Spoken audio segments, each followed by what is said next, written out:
Hello my dear drama lovers, welcome back to M drama glimpse. இந்த week நம்ம பார்த்துக்கிட்டு இருக்க ஹை ஸ்கூல் கோஸ்ட் டிராமாவோட பார்ட் 3 தான் இந்த வீடியோ நம்ம பார்க்க போறோம். சோ வாங்க கைஸ், நம்ம இன்னைக்கு கதைக்குள்ள போகலாம். இப்போ ஜியோனுக்கு ஏதோ ஆயிருச்சோன்னு சொல்லிட்டு நம்ம ஹீரோயினும் அந்த கேங்கும் வேமா ஸ்கூலுக்குள்ள வந்துருவாங்களா. அங்க பார்த்தா அந்த மயக்கம் போட்டு விழுந்திருப்பான். பக்கத்து ரூம்ல இருந்து ஏதோ சத்தம் வேற கேட்கும். சரின்னு சொல்லிட்டு என்னன்ட்டு அங்க போய் பார்த்தா அங்க அந்த ஜியோன் பொண்ணுக்குள்ள இருக்கிற பேய் அப்படியே ஜிம்மினோட கழுத்தை பிடிச்சு நெரிச்சு மேல தூக்கிக்கிட்டு இருக்கும். இப்போ நம்ம ஹீரோயின் அந்த இடத்துக்கு வந்தனையும் ஜிம்மினை விட்டுட்டு இப்ப கொஞ்சம் கொஞ்சமா நம்ம ஹீரோனை நோக்கி வரும். இதனால அந்த ஜிம்மின் ஒரு மாதிரி பயந்து போய் அவன் கையை அப்படியே ஒரு தட்டுவான் பார்க்கணும். அதுல இருந்து ஏதோ ஒரு பவர் வந்த மாதிரி இருக்கும். அதனால அந்த ஜியோன் உடம்புக்குள்ள இருக்கிற பேய் இப்ப அங்க இருந்து அப்படியே போயிரும். ஆனா இத அந்த கேங் ஒரு மாதிரி வினோதமா நோட் பண்ணுவான். அப்போ ஜிம்மின் கையில இருக்கிற ரிங்ல தான் பவர் இருக்கா அப்படிங்கிற மாதிரி அவன் பாத்துக்கிட்டு இருப்பான். அதுக்கடுத்து இப்ப கொஞ்ச நேரத்திலேயே அந்த ஜியோன் பொண்ணையும் ஊவையும் இப்ப அப்படியே கிளினிக்ல அட்மிட் பண்ணிடுவாங்க. ஏன்னா ரெண்டு பேருமே இப்ப நடந்த சம்பவத்தினால மயக்கம் போட்டு விழுந்திருப்பாங்க.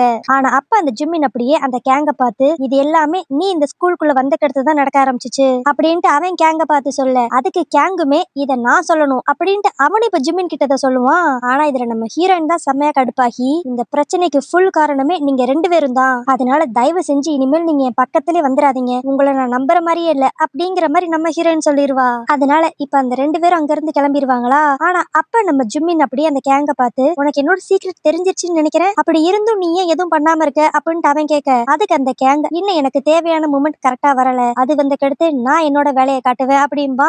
அதுக்கடுத்து அப்படியே அடுத்த நாள் ஸ்கூல்ல தான் காட்டுவாங்க. இப்ப எல்லாரும் நார்மல் ஆயிட்டு ஸ்கூலுக்கு வருவாங்களா. ஆனாலும் அந்த ஊக்கு இன்னும் பயமா இருக்கும். ஏ ஜியூன், இது உண்மையிலே நீதானா இல்ல உனக்குள்ள பேய் இருக்கா அப்படிங்கிற மாதிரி பயந்துகிட்டே தான் கூட வருவான். பட் ஆனா அந்த ஜியூன் பொண்ணு சிரிச்சு பேசுறதுல நல்லாவே தெரிஞ்சிரும் அவ உடம்புல இப்ப சுத்தமா பேய் இல்ல அப்படின்ட்டு. ஆனா அப்ப அந்த ஜியூன் பொண்ணு அப்படியே, நேத்து அந்த பேய் என்ன பொசஸ் பண்ணப்ப என்னால அந்த பேயோட மைண்ட்ல இருக்கிறதெல்லாம் புரிஞ்சுக்க முடிஞ்சிச்சு. அந்த பேயோட மைண்ட்ல மெயினா இருக்கிறது எல்லாமே ஜிம்மின் மட்டும்தான். ஆனா அதுல ஒரு வினோதமான விஷயம் என்னன்னா, அந்த பேய்க்கு ஜிம்மினை ரொம்ப பிடிக்கவும் செஞ்சிருக்கு, அதே நேரத்துல ஜிம்மினை வெறுக்கவும் செய்யுது. ஆனா அதுக்கான காரணம் தான் என்னன்னு சரியா தெரியல அப்படிங்கிற மாதிரி அந்த ஜியோன் பொண்ணு அவங்க ரெண்டு பேர்கிட்டயும் சொல்லிக்கிட்டு இருப்பா. இதனால இவங்க மூணு பேரும் அந்த பார்க் பொண்ணை பத்தி இன்னும் சில விஷயங்கள் தெரிஞ்சுக்கணும்னு நினைப்பாங்க.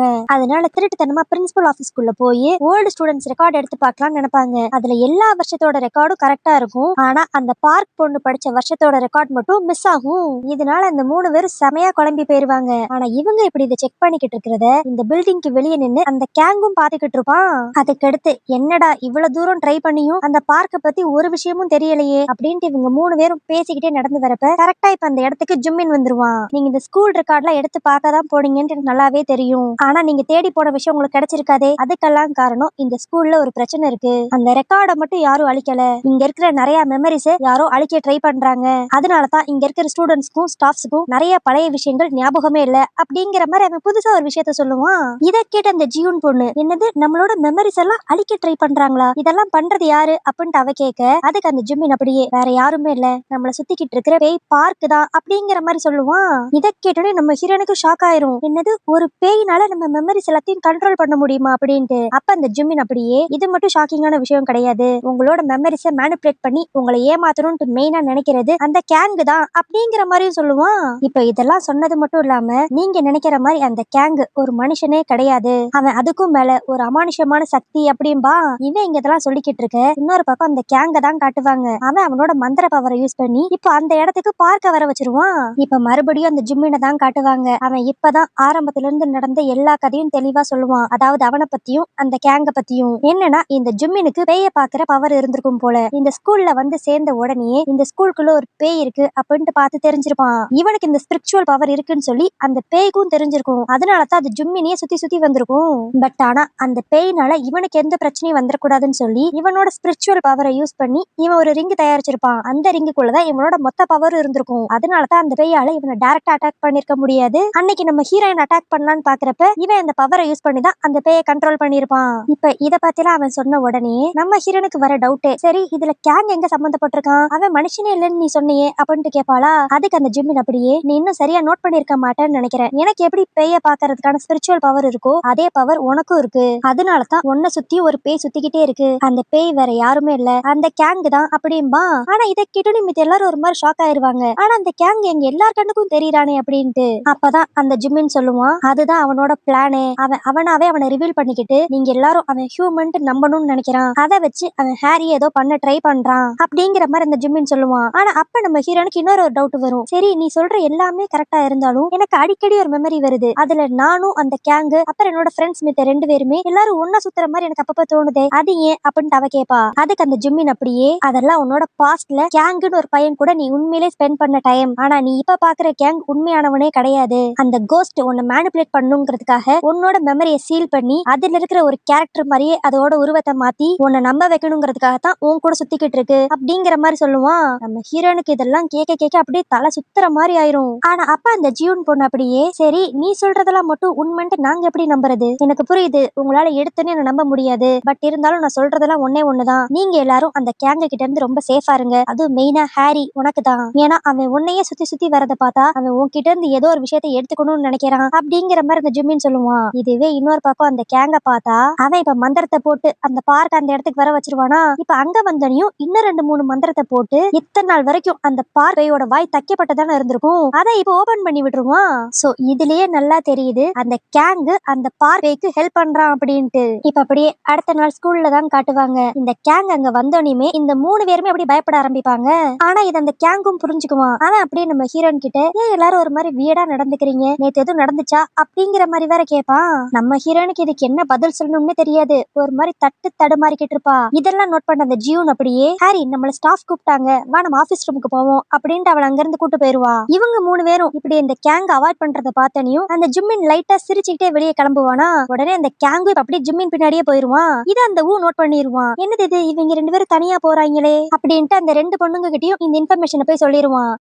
இதுவே இப்போ அந்த கேங்கையும் ஜிம்மினையும் தான் காட்டுவாங்க. அவங்க 2 பேரும் ஸ்கூலோட மொட்டை மாடில நின்று தனியா ஏதோ பேசிக்கிட்டு இருப்பாங்க.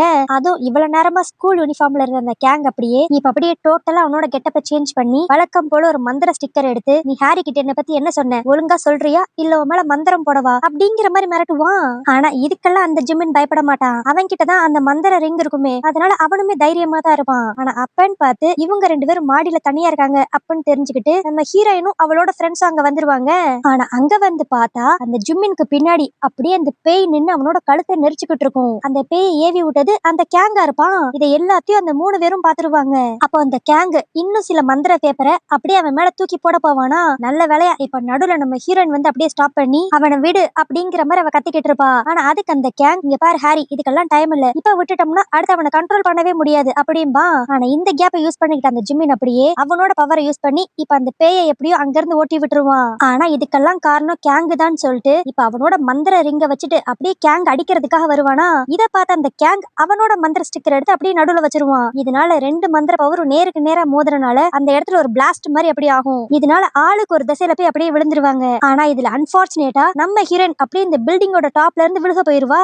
உடனே இந்த கேங் வேமா போய் நம்ம ஹீரோனோட கையை பிடிச்சி எப்படியான்னு தூக்கிடலாம் தான் பாப்பான். ஆனா இப்ப மொத்தமா ஸ்லிப் ஆகி நம்ம ஹீரோயின் கீழே விழுந்துருவா. போச்சு நம்ம ஹீரோயின் செத்துட்டா அப்படின்னு நினைச்சா இப்ப விழுந்தவ தரையில வந்து லேண்ட் ஆகாம அவளோட கிளாஸ் ரூம்ல இருப்பா. அது அவ பக்கத்துல இப்ப ஜிம்மின் வேற இருப்பான். நம்ம ஹீரோனுக்கு ஒன்னும் புரியாது, நான் கீழே விழுக போனேன் இப்ப எப்படி இந்த இடத்துல இருக்கேன் அப்படின்னு கேட்பாளா. அப்ப அந்த ஜிம்மின் அவனோட ரிங்க காமிச்சு, நீ கீழே விழுக போறப்ப உனக்கு எதுவும் ஆயிடக்கூடாதுன்னு சொல்லி நான் தான் என்னோட பவரை யூஸ் பண்ணி இப்படிப்பட்ட ஒரு இடத்தை கிரியேட் பண்ணேன். சோ இனி நீ பயப்பட தேவையில்ல, நீ சேஃப் தான் அப்படின்பானா. ஆனா நம்ம ஹீரோன் அடுத்த கேள்வியா, சரி நான் இங்க இருக்கேன் அப்ப என்னோட ஃப்ரெண்ட்ஸ்லாம் எங்க அப்படின்ட்டு கேட்பா. ஆனா அதுக்கு அந்த ஜிம்மின் அப்படியே, இந்த இடத்துல நம்ம 2 பேர் மட்டும் தான் இருக்கோம், வேற யாருமே இல்ல. இன்னும் தெளிவா சொல்ல போனா இது பாக்குறதுக்கு வேணா நம்ம ஸ்கூல் மாதிரியே இருக்கலாம், இது நம்ம ஸ்கூலே கிடையாது அப்படிங்கிற மாதிரி சொல்லுவான். இதனால நம்ம ஹீரோன் அப்படியே பயந்து போய் என்ன நம்மளோட ஒரிஜினல் ஸ்கூலுக்கே கொண்டு போயிரு அப்படின்பாளா. ஆனா அதுக்கு அந்த ஜிம்மினுக்கு அப்படியே அவனோட ரிங்க பார்த்து, ஆனா என்னோட ரிங்ல இருந்த பவர் எல்லாம் இப்ப முடிஞ்சிருச்சு, உனக்கு ஏதோ ஆயிடக்கூடாதுன்னு சொல்லி இந்த இடத்தை கிரியேட் பண்றதுலயே என்னோட பவர் மொத்தமும் போயிருச்சு. ஆனா நீ கவலைப்படாத, இங்க இருந்து வெளியே போறதுக்கு இன்னொரு வழி இருக்கு. நான் முதல்ல சொன்ன மாதிரி உனக்குள்ளயும் ஸ்பிரிச்சுவல் பவர் இருக்கு, அதை நீ ஃபீல் பண்ணி இந்த ரிங்குக்குள்ள கொண்டு வந்தாவே போதும். அந்த பவரை யூஸ் பண்ணி நம்ம இந்த இடத்துல இருந்து வெளியே போயிடலாம். அதுக்கு நீ பண்ண வேண்டியதெல்லாம் இந்த ரிங்க உன் கையில போட வேண்டியது மட்டும்தான் அப்படிம்பான். ஆனா அப்பன்னு பார்த்து கரெக்டா அந்த இடத்துக்கு அந்த கேங் அவனோட பவர் யூஸ் பண்ணி இப்போ ஒரு போர்ட்டல் மாதிரி உருவாக்கி இந்த இடத்துக்கு வந்துருவான். அவன் வந்த உடனே சொல்ற விஷயம், அவன் சொல்ற எதையும் நம்பாத, மெயினா அந்த ரிங்க உன் கையில போட்டுறாத, அதை மட்டும் நீ போட்டுட்டேனா இந்த இடத்துல இருந்து உன்னால எப்பயுமே வெளியே வர முடியாது அப்படிங்கிற மாதிரி சொல்லுவான். நம்ம ஹீரோனுக்கு இப்ப யார் சொல்றத நம்புறதுனே தெரியாது, அவ ஒரு மாதிரி குழம்பி போயிருவா. அப்ப அந்த கேங் அப்படியே, இங்க பாரு அந்த ஜிம்மின் சொன்னது எல்லாமே போய், நான் உண்மையான கோஸ்ட் கிடையாது, அந்த ஜிம்மின் தான் உண்மையான பேய் அப்படிங்கிற மாதிரி அவன் சொல்லுவான். ஆனா இதெல்லாம் கேட்ட அந்த ஜிம்மின் அப்படியே ஹாரி அவன் ஒன்னையும் என்னையும் பிரிக்கணுங்கிறதுக்காக தேவையில்லாம என்னென்னமோ போய் சொல்றான், அவனோட கதையை நான் இப்பயே முடிச்சிடுறேன் அப்படின்னு சொல்லிட்டு அந்த கேங்க ஹர்ட் பண்றதுக்காக அவனோட ரிங் எடுத்துட்டு அப்படியே பக்கத்துல போவானா. ஆனா இதெல்லாம் பார்த்தனையும் இப்ப நம்ம ஹீரோனுக்கு ஒரு டவுட் வந்துரும். ஜிம்மின் கொஞ்ச நேரத்துக்கு முன்னாடி தான் உன் ரிங்ல இருக்கிற பவர் எல்லாம் போயிருச்சுன்னு நீ என்கிட்ட சொன்ன, இப்ப அதே பவரை வச்சு கேங் அட்டாக் பண்ண போற, அப்போ கேங் சொன்ன மாதிரி உண்மையிலேயே நீ பேயா அப்படின்ட்டு அவ கேட்க. ஆனா அதுக்கு அந்த ஜிம்மின் ஒரு மாதிரி டென்ஷன் ஆகி அதெல்லாம் இல்ல அவன் சொல்றத நீ நம்பாத அப்படின்ட்டு நம்ம ஹீரோன் கிட்ட பேசுறதுக்காக வருவானா. இந்த கேப்பை யூஸ் பண்ணிட்டு அந்த கேங் அப்படியே அந்த ஜிம்மின் மேல ஒரு மந்திரத்தை போட அடுத்த செகண்ட்லயே அந்த ஜிம்மினோட ரியல் ஐடென்டிட்டி வெளியே தெரிய ஆரம்பிச்சிரும். அதாவது அந்த கேங் சொன்ன மாதிரியே உண்மையிலேயே இந்த ஜிம்மின் ஒரு பேய் தான் போல. இப்போ இந்த ஜிம்மினை பேய் உருவத்துல பார்த்ததுக்கு அடுத்துதான் நம்ம ஹீரோனுக்கு எல்லா விஷயங்களும் ஞாபகம் வரும். கொஞ்ச நாள் முன்னாடி சம்மர் வெக்கேஷன்ல வெளியே எங்கேயான்னு போலான்னு சொல்லிட்டு நம்ம ஹீரோயினும் கேங் பிளஸ் அவங்க ஃப்ரெண்ட்ஸ் 2 பேரும் ஒன்னாதான் வெளியே வந்திருப்பாங்க. அப்ப அந்த த்ரில்லரா ஏதாவது பண்ணணும்னு சொல்லி ரொம்ப நாளா பாலடைஞ்சு போயிருக்கிற ஒரு ஸ்கூலுக்கு தான் கூட்டு வருவான். ஆனா இந்த பில்டிங்க பார்த்தனையும் அந்த கேங்குக்கு ஏதோ தப்பா இருக்கிற மாதிரி தோணும். அதனால வாங்க போயிடலாம்னு சொல்லி கூப்பிடுவான். ஆனா அப்ப அந்த மித்த 3 பேருமே நீ இருக்கிறப்ப நாங்க ஏன் பயப்படணும், உன்கிட்டதான் ஸ்பிரிச்சுவல் பவர் இருக்குல்ல, சோ அதனால எந்த பயமும் இல்லாம உள்ள போலாம் அப்படிம்பாங்க. சரின்னு சொல்லிட்டு இந்த கேங் இருக்கிற தைரியத்துல இப்ப அந்த 4 பேருமே அந்த பாலடைஞ்ச ஸ்கூலுக்குள்ள போவாங்களா. அப்போ பர்டிகுலரா ஒரு கிளாஸ் ரூம்குள்ள போன உடனே அந்த கேங்குக்கு இங்க வேற ஏதோ ஒரு விஷயம் இருக்கு அப்படின்ட்டு ஃபீல் ஆயிரும். உடனே அந்த மித்த 3 ஃப்ரெண்ட்ஸும் இங்க இருந்து கிளம்ப சொல்லிட்டு இவன் மட்டும் அப்படியே பக்கத்து ரூமுக்கு போவான். சரி கேங் சொன்ன மாதிரி இங்க இருக்க வேண்டாம், ஃபர்ஸ்ட் இங்க இருந்து கிளம்பிடலாம் அப்படின்ட்டு அந்த 3 பேரும் நினைக்கிறப்ப திடீர்னு ஒரு வாய்ஸ் கேட்கும், இந்த இடத்தை விட்டு நீங்க போயிருங்க அப்படின்ட்டு. என்ன சத்தம், யார் பேசுனது அப்படின்ட்டு சுத்தி முத்தி இவங்க அப்படியே பயத்தோட திரும்பி பார்த்தா ஒரு ஓரத்துல அந்த பார்க் போய் நின்னுக்கிட்டு இந்த ரூமை விட்டு போயிருங்க அப்படின்ட்டு கத்தும். இதனால அந்த ஜியோனும் ஊவும் அப்படியே பயத்துல அதே இடத்துல மயக்கம் போட்டு விழுந்துருவாங்க. அடுத்து அந்த பேய் நம்ம ஹீரோயின் அட்டாக் பண்றதுக்காக கொஞ்சம் கொஞ்சமா முன்னாடி வருமா. நம்ம ஹீரோயின் அப்படியே பயந்துட்டு பின்னாடி போக யாரோ அவளுக்கு பின்னாடி நிக்கிற மாதிரி தெரியும். யாருன்னு சொல்லி பார்த்தா அந்த இடத்துலதான் அந்த ஜிம்மின் இருந்திருப்பான். அதுவும் அவன் நார்மலா இருந்திருக்க மாட்டான், அவனை பார்த்தாவே பேய்ங்கிற மாதிரி தெரிஞ்சிருக்கும். அதனால பயத்துல நம்ம ஹீரோயினும் மயக்கம் போட்டு விழுந்திருப்பா. இப்ப இது எல்லாம் பிரசன்ட்ல இருக்கிற நம்ம ஹீரோனுக்கு ஞாபகம் வந்துருமா. அவ அப்படியே இப்ப பேயா இருக்கிற ஜிம்மின் கிட்ட அன்னைக்கு நீ கோஸ்ட்னு தெரிஞ்சோடனே நான் மயக்கம் போட்டு விழுந்துட்டேன், அதுக்கடுத்து என்னாச்சுன்னு எனக்கு எதுவுமே ஞாபகம் இல்லையே அப்படிங்கிற மாதிரி குழம்பி போவாளா. அப்பதான் அந்த கேங் நடந்த எல்லாத்தையும் சொல்லுவான். இவங்க 3 பேரையும் விட்டுட்டு அந்த கேங் மட்டும் பக்கத்து ரூமுக்கு போன உடனே இந்த ஸ்கூல்ல ஏதோ அமானுஷமான ஒரு விஷயம் இருக்கு அப்படின்ட்டு கண்டுபிடிச்சிருப்பான். ஆனா அப்பன்னு பார்த்து கரெக்டா இவங்க 3 பேருமே அலற சத்தம் இவனுக்கு கேட்டிருக்கும். அதனால வேகமா திரும்பி இவங்க இருக்கிற கிளாஸ் ரூமுக்கு ஓடி வந்திருப்பான். அங்க பார்த்தா இப்ப மயங்கி விழுந்திருக்கிற நம்ம ஹீரோயின் பக்கத்துல இந்த ஜிம்மின் தான் நின்னுகிட்டு இருப்பான். நீ யாரு, என் ஃப்ரெண்ட்ஸ் எல்லாத்தையும் என்ன பண்ண அப்படின்ட்டு அந்த கேங் கேட்ட உடனேயும் கவலைப்படாத, ஹாரி இப்ப தூக்கத்துல இருக்கா, நான் சீக்கிரமாவே அவளுக்காகவும் எனக்காகவும் தனியா ஒரு உலகத்தை கிரியேட் பண்ண போறேன், அதை கிடைஞ்சா நீ இருந்துட கூடாது அப்படின்னு சொல்லிட்டு அவனோட பவரை யூஸ் பண்ணி கேங் அங்க இருந்து அப்படியே தள்ளி விட்டுருவான். அதுக்கடுத்துதான் அவன் கிரியேட் பண்ண ஸ்கூலுங்கிற வேர்ல்டுல இவங்க எல்லாரும் மாட்டிக்கிட்டு அது ரியல் வேர்ல்டுன்னு நினைச்சு வாழ்ந்துகிட்டு இருந்திருப்பாங்க. சோ நம்ம ஃப்ரெண்ட்ஸ் எல்லாத்தையும் எப்படியான்ட்டு மறுபடியும் காப்பாத்தணுங்கிறதுக்காக தான் இந்த கேங் அடிக்கடி மந்திரம் போட்டுக்கிட்டே இருந்திருப்பான். இப்போ இது எல்லா விஷயத்தையும் அவன் அப்படியே நம்ம ஹீரோன் கிட்ட சொல்லுவான். இதெல்லாம் தெரிஞ்ச உடனே நம்ம ஹீரோன் அப்படியே ஒரு மாதிரி அழுதுகிட்டே ஏன் இப்படிப்பட்ட ஒரு காரியத்தை செஞ்ச அப்படின்ட்டு ஜிம்மினை பார்த்து கேட்பாளா. ஆனா அதுக்கு அந்த ஜிம்மின் அப்படியே கோவப்பட்டு பிளான் எல்லாம் நல்லபடியா தான் போச்சு, இந்த கேங்குனாலதான் எல்லாமே கெட்டு போச்சு அப்படின்ட்டு அவன் மோதிரத்துல இருக்கிற பவரை வச்சு அந்த கேங் அட்டாக் பண்ணலான்னு வருவான். ஆனா அதுக்குள்ள நம்ம ஹீரோன் நடுல வந்து ஜிம்மினோட கையை பிடிச்சிருவாளா. இதனால அந்த பவர் ஃபுல்லா அப்படியே பேக் ஃபயர் ஆகி அந்த ரிங்கே இப்ப அப்படியே மொத்தமா வெடிச்சிரும். அந்த ரிங் வெடிச்ச அடுத்த செகண்ட்லயே நம்ம ஹீரோயின் இப்ப ரியல் வேர்ல்டுக்கு வந்துருவா. அதாவது கடைசி அவளோட ஃப்ரெண்ட்ஸ் கூட அந்த பாலடைஞ்ச ஸ்கூலுக்கு வந்திருப்பாள், அந்த இடத்துல இருந்து இப்ப கரெக்டா கண்ணு முழிப்பா. பட் இருந்தாலும் அதே இடத்துலதான் இன்னும் அந்த ஜிம்மினோட ஆவி இருக்கும். அதே இப்ப நம்ம ஹீரோயினை பார்த்து வான் நீ திரும்பி வந்துட்டியா அப்படிங்கிற மாதிரி சொல்லும். ஆனா அப்ப அந்த பார்க்கோட ஆவி அந்த இடத்துக்கு வந்து எல்லாத்தையும் நிறுத்து ஜிம்மின், நீ நினைக்கிற மாதிரி அது ஒண்ணும் வான் கிடையாது அப்படிங்கிற மாதிரி அந்த ஜிம்மினை போட்டு திட்டும். நம்ம ஹீரோயினுக்கு என்ன நடக்குதுன்னே புரியாது. அப்பதான் அந்த பார்க் போய் சொல்லும், இந்த ஜிம்மின் வேற யாருமே இல்ல, என்னோட தம்பி தான், நாங்க ஒரு 4 வருஷத்துக்கு முன்னாடி இதே ஸ்கூல்ல தான் படிச்சோம், என் தம்பிக்கு சின்ன வயசுல இருந்தே ஹார்ட்ல ஒரு ப்ராப்ளம், அதனால நான் எப்பயுமே அவன் கூடயே இருந்து அவனை கண்ணும் கருத்துமா பாத்துக்குவேன். ஆனா அப்படி இருக்கிறப்ப அவன் ஹை ஸ்கூல் படிக்கிறப்ப வானுங்கிற பொண்ணு மேல அவன் ரொம்ப அட்ராக்ட் ஆகி அவங்க 2 பேரும் லவ் பண்ண ஆரம்பிச்சாங்க. அந்த பொண்ணும் கிட்டத்தட்ட பார்க்க ஒன்ன மாதிரி தான் இருப்பா. அவங்க 2 பேரும் அப்படியே பேசி பழகி நல்லா ஒன்னாதான் இருந்தாங்க. ஆனா கொஞ்ச நாள்லயே நல்லா போய்கிட்டு இருந்த அவங்க லவ்ல ஒரு பிரச்சனை வர ஆரம்பிச்சிச்சு. அந்த வான் பொண்ணு ஃபாரின் போய் படிக்க போறா அப்படிங்கிற விஷயம் தெரிஞ்ச உடனே ஜிம்மினால அதை சுத்தமா அக்செப்ட் பண்ணிக்கவே முடியல.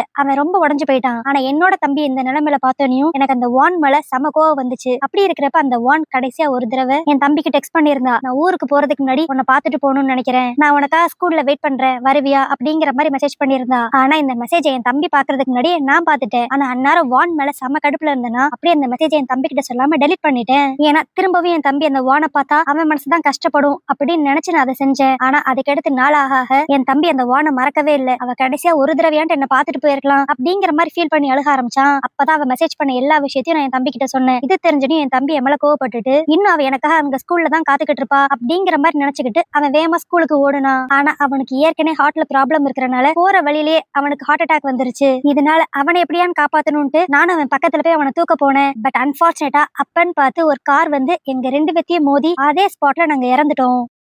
ஆனா ஜிம்மின் செத்து போனாலும் வான் தனக்காக திரும்பி இந்த ஸ்கூலுக்கு வருவா, அவளை நான் பார்த்தே ஆகணும் அப்படிங்கிற மாதிரி சொல்லிட்டு இதே ஸ்கூல்ல ஆவியா சுத்திக்கிட்டு இருக்கான். அவனுக்கு கூட நான் இருக்கணுங்கிறதுக்காக தான் நானும் இதே ஸ்கூல்ல இருந்தேன். அதுக்கடுத்து இந்த ஸ்கூலும் பாலடைஞ்சு போயிருச்சு. அப்படி இருக்கிறப்ப ரொம்ப மாசம் கழிச்சு நீயும் உன்னோட ஃப்ரெண்ட்ஸும் இந்த இடத்துக்கு வந்தீங்க. உன்னை பார்த்த உடனே ஜிம்மின் நீ வான்னு சொல்லி நினைச்சிட்டான். அதனாலதான் அவன் உன் கூட இருக்கணும்னு சொல்லி உங்களுக்காக தனியா ஒரு உலகத்தையே கிரியேட் பண்ணா அப்படிங்கிற மாதிரி அந்த பார்க் எல்லா விஷயத்தையும் சொல்லுவா. இந்த கதையெல்லாம் கேட்டோனையும் நம்ம ஹீரோன் அப்படி ரொம்ப ஃபீல் பண்ண ஆரம்பிச்சிருவாளா. அப்ப அந்த ஜிம்மின் அப்படியே ஆரம்பத்துல கூட உன்னை வான்னு தான் நினைச்சேன், ஆனா போக போக நீ வான் இல்லங்கிறத நான் புரிஞ்சுக்கிட்டேன். பட் இருந்தாலும் எனக்கு உன்னை பிடிக்க ஆரம்பிச்சிச்சு. அதனாலதான் நான் கிரியேட் பண்ண வேர்ல்டுல நீ என் கூட கடைசி வரைக்கும் இருக்கணும்னு சொல்லி நான் நினைச்சேன். பட் இருந்தாலும் இதுக்கு என்னோட அக்கா அடிக்கடி தடையா இருந்தா. அதனாலதான் அவளோட வாயை தச்சு அவளை உங்ககிட்ட நெருங்காத அளவுக்கு நான் பாத்துக்கிட்டேன். பட் கடைசியில கேங் எப்படியோ உள்ள வந்து எல்லாத்தையும் மாத்திட்டான் அப்படிங்கிற மாதிரி இப்ப நடந்த ஃபுல் ஸ்டோரியும் அந்த ஜிம்மின் சொல்லுவான். அப்புறம் தான் நம்ம ஹீரோனுக்கு புரியும் அந்த பார்ப்பை ஆரம்பத்துல இருந்து நம்ம ஹீரோன் கிட்ட வந்ததுக்கு காரணம் இந்த உண்மையை பத்தி அவகிட்ட சொல்றதுக்கு தான் போல. ஆனா இந்த எல்லா விஷயத்தையும் கேட்ட கிடைத்தும் நம்ம ஹீரோயின் ஜிம்மின் மேல கோவமே பட மாட்டா. அவனை நினைச்சு பாவம் தான் படுவாளா. இதனாலேயே அந்த ஜிம்மின் அப்படியே நான் இப்படி எல்லாம் பண்ணதுக்கு என்னதான் காரணம் சொன்னாலும் நான் பண்ணதெல்லாம் தப்பு தான், என்ன மன்னிச்சிரு ஹாரி அப்படிங்கிற மாதிரி நம்ம ஹீரோயின் கிட்ட சாரி கேட்பான். அப்ப நம்ம ஹீரோயின் அப்படியே அவன் பக்கத்துல வந்து அவன் கையை பிடிச்சு எனக்கு உன் மேல கோவமே இல்ல, ஆனா எனக்கு இப்ப வேணுங்கிறது எல்லாமே நீ இதே இடத்துல இருந்து வானுக்காக வெயிட் பண்றதை நிப்பாட்டு. நீ உன் மனசுல இருக்கிற கோவம் வருத்தம் எல்லாத்தையும் தூக்கி போட்டா மட்டும்தான் உன்னால இந்த உலகத்துல இருந்து மேலோகத்துக்கு போக முடியும் அப்படிங்கிற மாதிரி எடுத்து சொல்லுவா. அதுக்கு அடுத்துதான் அந்த ஜிம்மினோட மனசு கொஞ்சமா ஆறுதல் அடைஞ்சு அப்படியே கோவமா சுத்திக்கிட்டு இருந்த அவனோட ஆவி சாந்தமாயிட்டு இந்த உலகத்தை விட்டு போற மாதிரி நம்மளுக்கு காட்டுவாங்க. ஜிம்மின் போனனால ஆட்டோமேட்டிக்கா பார்க்கும் அவனோடய அப்படியே போயிருவா. சோ இப்ப எல்லா பிரச்சனையும் முடிஞ்சிருச்சு, அந்த 2 ஆவியும் இங்க இருந்து போயிருச்சு அப்படிங்கிற சந்தோஷத்துல நம்ம ஹீரோயினும் கேங்கும் அப்படியே பக்கத்து ரூமுக்கு போய் பாப்பாங்களா. அங்க இப்பதான் அந்த ஜியூனும் ஊவும் மயக்கத்துல இருந்து எந்திரிப்பாங்க. அப்புறம் தான் கேங்கும் நம்ம ஹீரோயினும் நடந்த எல்லாத்தையும் சொல்லுவாங்க. இத்தனை நாள் நம்ம வாழ்ந்துகிட்டு இருந்த வாழ்க்கை ரியலே கிடையாது, நம்ம ஒரு இமேஜினேஷன் வேர்ல்டுல இருந்தோம், அதுவும் மெயினா அந்த ஜிம்மின் தான் அந்த ஆவி அப்படிங்கிற எல்லா விஷயத்தையும் சொன்னியும் இந்த ஜியோனுக்கும் ஊக்கும் என்ன பண்றதுன்னே தெரியாது. ஐயோ இதுக்கெல்லாம் காரணம் இந்த ஸ்கூல் தான், ஃபர்ஸ்ட் இங்க இருந்து கிளம்பிடுவோம் அப்படின்ட்டு எல்லாரும் இந்த ஸ்கூலை விட்டு போற மாதிரி காட்டுவாங்க. சோ இப்படிப்பட்ட ஒரு அமானுஷமான விஷயத்த கனவுலயே எக்ஸ்பீரியன்ஸ் பண்ணிட்டு நம்ம ஹீரோயின் அந்த ஸ்கூல்ல இருந்து கிளம்பிடுவா. அப்படியே இதே இடத்துல இந்த டிராமாவும் முடிஞ்சிரும். சோ ஓகே கைஸ், இந்த கதை எப்படி இருந்துச்சு? ஜிம்மின் தான் உண்மையான பேய் அப்படின்னு சொல்லி நீங்க முன்னாடியே கெஸ் பண்ணிருந்தீங்கன்னா கமெண்ட்ல சொல்லுங்க. இந்த கதை பிடிச்சிருந்துச்சுன்னா லைக் பண்ணிருங்க, ஹைப் பண்ணிருங்க, அப்படியே உங்க ஃப்ரெண்ட்ஸ் எல்லாருக்கும் ஷேர் பண்ணிருங்க. வேற ஒரு வீடியோல வேற ஒரு டிராமாவோட உங்களை வந்து சந்திக்கிறேன். அது வரைக்கும் பை.